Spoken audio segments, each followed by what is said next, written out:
In Ephesians 4:30, Paul says, do not grieve the Holy Spirit of God, with whom you were sealed for the day of redemption. That's the new NIV version. In the ESV, says, do not grieve, scroll up there, do not grieve the Holy Spirit of God. Now, it's interesting that this verse kind of overlaps what I'm describing, the two kind of ways that Paul describes God's Spirit and the Holy Spirit in his letters.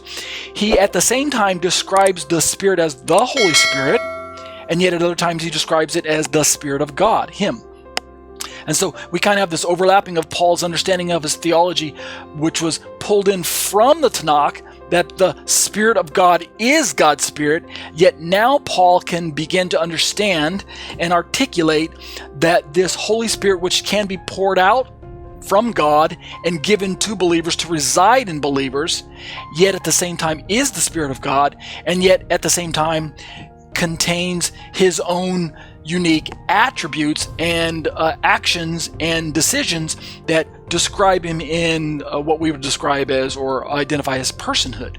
Thus, Paul can also agree that the Holy Spirit has personhood. He's not just the impersonal force that's emanating from God and, like electricity that's flowing through your house, that's causing things to operate, to, lights to turn off and on and things like that. It's not the way Paul viewed God's Holy Spirit. And so we can see that, and we'll look at this a little further in Ephesians 4:30 next week. Likewise, I've got a passage pulled up from 1 Corinthians 3:16.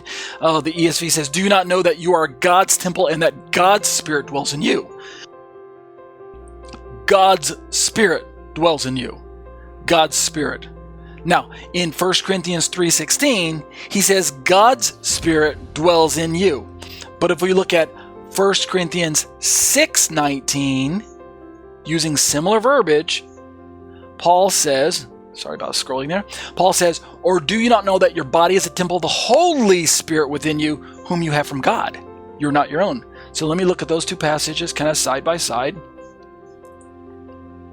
1 Corinthians 3:16, do you not know that you are God's temple and that God's Spirit dwells in you?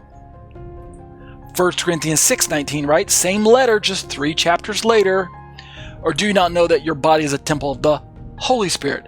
Now, what am I doing? Notice that Paul is overlapping the phrase Holy Spirit in 6:19 with the phrase God's Spirit in 3:16.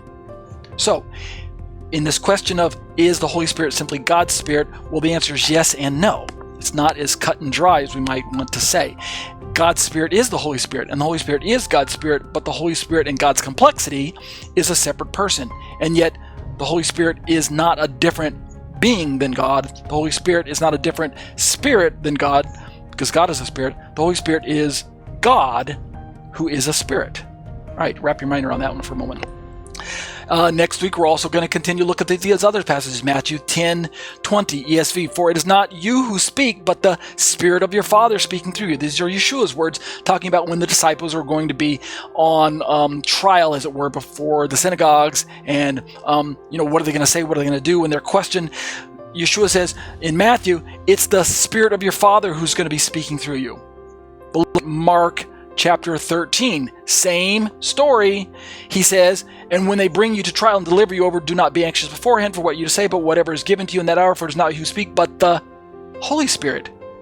He didn't say the Spirit of God, Spirit of your Father. He says the Holy Spirit. But then in Luke, same reference, same story. In the ESV, it says, for the Holy Spirit will teach you in that very hour. And then again, Luke telling the same story of Yeshua speaking, says, for I will give you a mouth and wisdom which none of your adversaries will be able to withstand or contradict. Yeshua gives us the wisdom.